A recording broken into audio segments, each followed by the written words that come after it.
A condition called false awakening occurs when you're dreaming that you've woken up, but are still in deep sleep.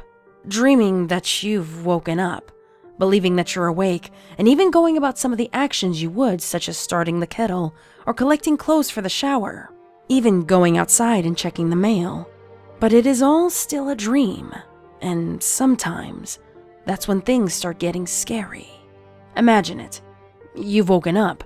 Nothing unusual there. You've risen and dressed decently, then walked through your home. Everything seems normal. You fill the kettle, and then turn it on and lean against the counter trying to remember what your dream was about. You feel that it was a strange one, but the details evade you. Shaking it off, you glance at the clock and frown. You thought it was much earlier than that, but you simply assume that you were just tired after sitting up so late last night surfing the web. Putting on your shoes, you head outside and down the drive. The day is warm. The sun is bright, perhaps a little too bright, but then again you assume it's probably because you've been up so late. Checking your letterbox, you're surprised to find a pile of letters. They're plain envelopes, and you open up the top one. Inside is a plain piece of paper with one word printed crisply on it. You.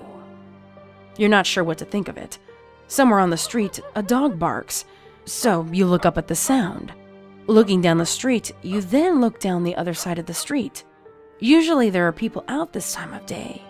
The elderly man across the street is usually doing his gardening, but the street almost looks abandoned. You start to feel unsettled as you stare back down at the letters and the piece of paper saying you. So you open the next letter and the next, growing more anxious as you do until you're staring at a number of almost identical pieces of paper that, when read one after the other, read, "You are still asleep." The brightness of the day suddenly dims as thick dark clouds rapidly fill the sky. It's growing cold and the color is sucked from the world around you. There's a dog barking in the distance, though it sounds much more threatening now. The cold wind makes you shiver, and you even flinch as a stark white piece of paper slaps against your calf. Leaning down, you pick it up. Your eyes widen, and the foreboding feeling overwhelms you as you read the rough scrawl on the paper. Enjoy your nightmare.